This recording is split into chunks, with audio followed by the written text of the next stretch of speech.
When I started playing chess, I remember thinking that 2000 was the biggest milestone I could get to. I remember wishing that someone would tell me what exactly I needed to do to get 2000. And obviously, I had the luck of having two GM parents that could tell me, but not everyone has GM parents. And that is why, now that I've become 2100 myself, I want to tell you what you can do to become 2000 as well. Therefore, I'm starting a speedrun going all the way from 300 to 2000, where I tell you what you should think about at every single rating range. I already started the speedrun on my Twitch account and I went from 300 to 400 there. So in this video, I'm going to play one 400 rated game where I'm telling you what my opponent is doing wrong and how you can stop being a 400 rated player and go up the rating ladder. At this level, the absolute three things that you should think about is one, to take the center. Don't, go H5 or A5 and start pushing your H or A pawns.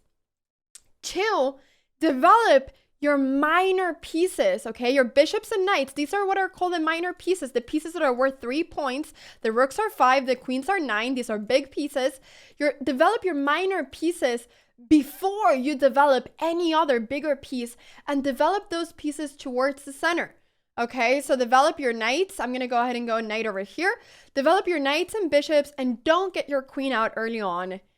And yeah, I'm going to go ahead now and I'm just going to play some simple moves. Go E6.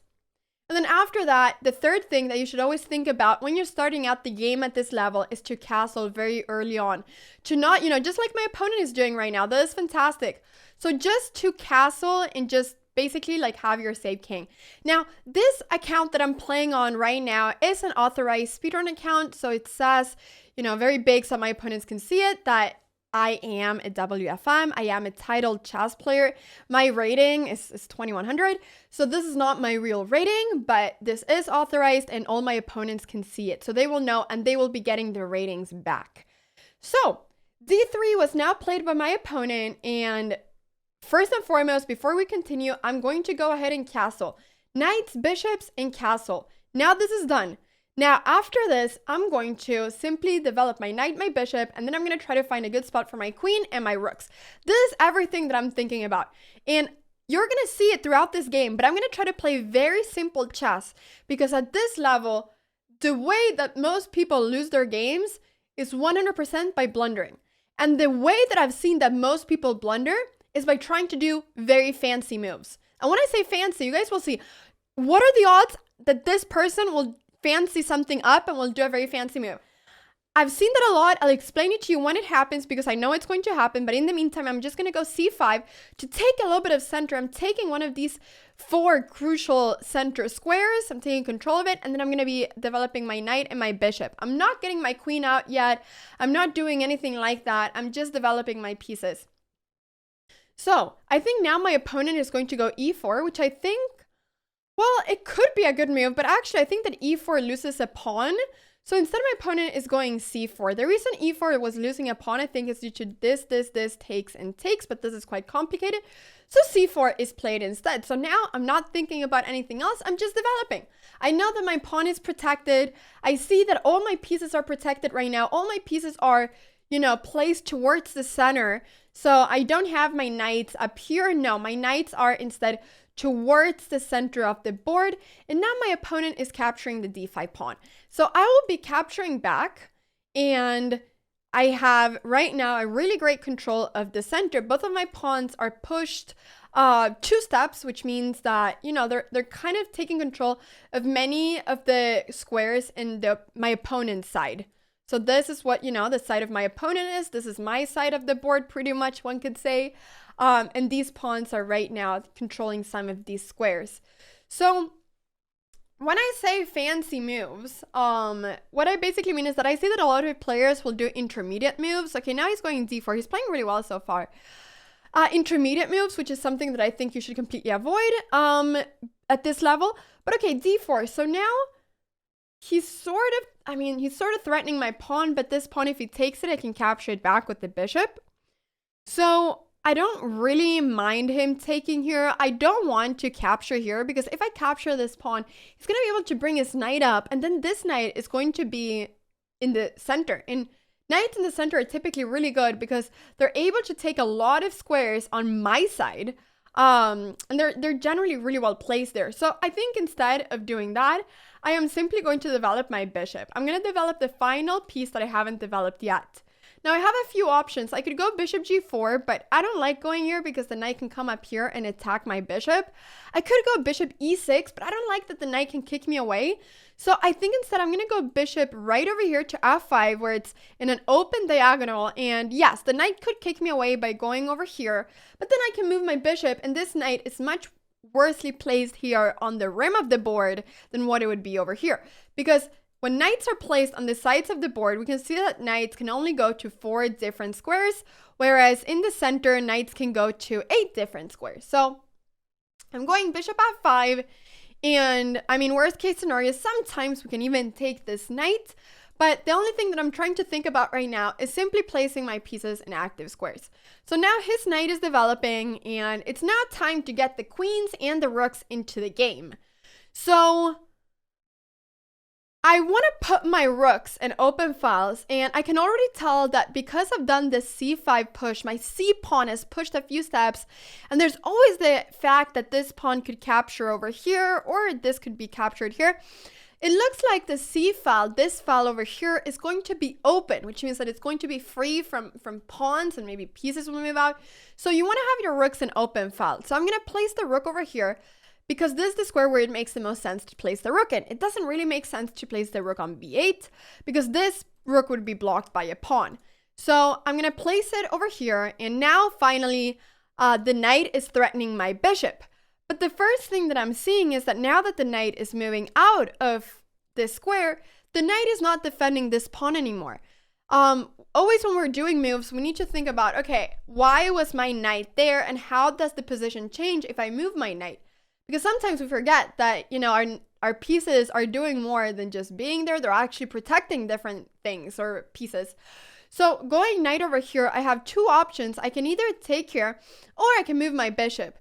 But at this level, I 100% all the time recommend you to not go for these sort of crazy tactical things where you're doing an intermediate move, aka you're basically, you know, kind of forgetting about your opponent's attack and creating your own attack. That is what it's an intermediate move. No, I wouldn't recommend you to go for those. Yeah, I think Levy calls them danger levels. I wouldn't recommend you to go for those at this level. Instead, here, I'm simply going to move my bishop. My bishop is under attack. I'm going to move it. Very simple. I don't want to, you know, make it too complicated. So I'm going to go bishop g4 with the simple idea that right now, I'm pinning this pawn, and I'm threatening to capture here. Now, my bishop is being attacked again, and now I will retreat my bishop all the way over here. I don't want to go to h5 because this diagonal over here is much smaller than what this one is. This bishop has many more squares on this diagonal, so I prefer going back here, and I'm also now defending this pawn so that if anything crazy happens, I can always defend my pawn. So 100% go for simple moves at this level. Don't overcomplicate stuff, because it's going to make chess too hard for you. And chess shouldn't be hard at this level. Like, chess is obviously hard, but you shouldn't make chess harder than what it already is at this level. Because it's just going to become too hard. And there's no point in that. So that's like my number one tip at this level. Don't overcomplicate things. If your opponent threatens your piece, move it. If your opponent threatens your pawn, defend it or move it. You know? That's it. Don't go for these crazy tactical things, because it's typically at those points that you will make a move that will be a blunder. And also have patience, because most people at this level will blunder at some point. Like, at some point, they'll give up a piece, or they'll forget about a fork, or they'll do something like that. And if you just have patience and you try to constantly make simple moves and keep your pieces together so that your pieces are not wandering around by themselves at one side of the board, it's going to make it a lot easier for you. And the reason you don't want to have a piece kind of wandering, you know, by itself at some part of the board is just as, you know, how you don't want, if you're playing a football game, you know, you don't want to have one of your players go to the other side of the field just by himself, because he's going to be alone there. He needs the whole team backing him up. So now my opponent went e4. And this move right here, I think has a few different issues, but the number one issue is that my opponent forgot about this pawn. This was a threat, but one thing that I'll see many people at this level do is that they will think too much about what they want to do, and they'll have these plans. Maybe my opponent saw before that this pawn was hanging, but for some reason now he missed it. So I'm seeing lots of different captures. I'm going to capture this pawn because I am seeing that if he captures here, I have 1, 2, and 3 pieces defending this square, whereas my opponent only has 2 attackers. So I know that if captures, I'll be able to capture this back and I'm not losing anything. So I'm going to capture this pawn here. I'm threatening the knight. And if the knight moves, I will be able to capture this pawn as well. And now with this knight and the queen, I'll be able to defend this pawn. So I don't know where this knight is going to move, but this is definitely now a really good position for me. So let's see where the knight moves. I think the knight has to go here because if it goes there, then my opponent is going to block the rook from the protection of this pawn. And this is one of those times where I'll see many people doing very fancy moves instead of just moving the knight. But okay, he's just moving the knight, which is good. So yeah, this is the best square, I believe. And now I'm simply going to capture this pawn because I want my queen to defend this pawn. So now my knight and my queen are defending here. And I'm going to be a pawn up. We can set this bishop. I can now take it. And I'm going to do it because there's so many squares in front of the king that are weak. And what does a weak square mean? Well, it's a square that is not defended by anything else. It's a square that is open and that's not defended. So these squares are weak because they're holes in front of the king. So now at some point, I mean, there's many things I can do here. One of the things is that I can take this pawn, I can capture here. There's one of the good things I can do. But the issue is that if I do any of those really cool things, then this pawn is going to be hanging. And what have I said? I want to do simple chess. I want to play simple chess and just defend everything. So I am simply going to go bishop over here. Is this the best move? Perhaps not. Perhaps there was stuff like queen over here threatening different things that it is better. But I'm just trying to play simple chess to not let go of any of my pieces because that is what I recommend at this level. Bishop f6 is also a great move. Simply defending, and now you have the threat of capturing on h3. You're threatening to go queen d5, which could be really good, threatening both the rook and this knight. There's many things that you're threatening right now, and now I'm going to go ahead and think about all those things that I could do.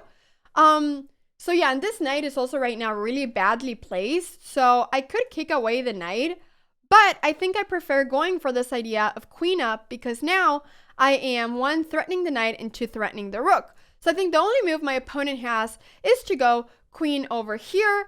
But then I'm seeing a few different things. I could go knight up, which could maybe be good. This looks really good, threatening the queen. I could also capture here. But I think the most forcing thing is simply going with the knight up, threatening this queen, forcing the queen to move somewhere, because now with my bishop over here, it's going to be really well placed after the queen moves somewhere where it's defending both the rook and the knight. And the only square I see that is queen here. I have this move d3, and then, you know, I'm threatening the queen and I'm opening up this. So whenever your pieces are all in very active squares, you're going to see that most of the moves, I mean, I wouldn't say they come naturally, but it becomes easier to have, you know, really good moves in a position. That's what my parents always told me. My parents are GMs. They told me always growing up that everything comes naturally when you have good pieces. And obviously, you know, they're GMs, so for them, any move comes naturally. But now my opponent's time is ticking, and I think he doesn't really know exactly what to do. And yeah, he ends up losing here. So I think that this game was good. I think my opponent played really well as well for his rating. He was really like, yeah, he was playing really well. I think that the mistake that he did was basically at this point letting go of this pawn and forgetting that I had the threat of going here.